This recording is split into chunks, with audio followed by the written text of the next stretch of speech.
আসসালামু আলাইকুম সুপ্রিয় দর্শক, আজকে পুরনো একটি বিষয়ে আবার কথা বলবো। সেটা হলো ছিঁড়া টাকা। ছিঁড়া টাকা হইতে সাবধান, ছিঁড়া টাকা হইতে সাবধান। কেননা জীবনের চলার পথে বাসে, লঞ্চে, ট্রেনে সমস্ত জায়গায় আমাদের চলতে হয়, যেখানে এক নতুন আবিষ্কৃত বিড়ম্বনার নাম হচ্ছে ছিঁড়া টাকা। বাসালা দেয় ছিঁড়া টাকা, ভিক্ষুক ভিক্ষুক ছিঁড়া টাকা নেয় না, দোকানদার নিতে চায় না। বিড়ম্বনা। কোনো এক সময় ছিল এই ছিঁড়া টাকা ব্যাংকে থেকে চেঞ্জ করে আনা যেত, কিন্তু এখন আর সেটা আনা যায় না। কিছুদিন আগের একটি অভিজ্ঞতা শেয়ার করছি। ছিঁড়া টাকা কোনো এক মাধ্যমে আমার কাছে একটি 1000 টাকার নোট আসলো, ব্যাংকে থেকেই দিছে, কোনো সামান্য একটু কষ্ট লাগানো।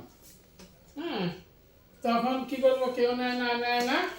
আমার কাছের এক ছোট ভাই, একটি তফসিলি ব্যাংকের ম্যানেজার, ওর কাছে গেলাম।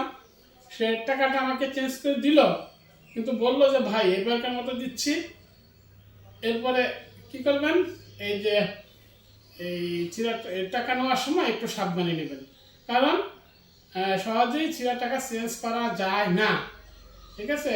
এখন আমি বললাম যে তাহলে তুমি যে আমার চেঞ্জ করে দিলা, তাই এটা কেমনি কি বলছে, আমরা আবার কোনো বান্ডিলের মধ্যে দিয়ে চালাই দেবো। তো চক্রাকারে ছিঁড়া টাকার দুষ্ট চক্র চলতেই থাকবে। সুতরাং আমার দর্শক মণ্ডলীর কাছে করজোড়ে নিবেদন, সব জায়গায় ছিঁড়া টাকা হইতে আপনার সাবধান থাকবেন। চোর ডাকাত থেকে যেমন আমরা সাবধান থাকি, ছিঁড়া টাকা থেকেও সাবধান থাকবেন। অনাকাঙ্ক্ষিত বিড়ম্বনা।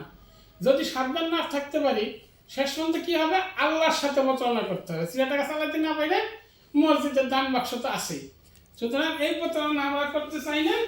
আমি বলবো যে সবাই সাবধান। ধন্যবাদ।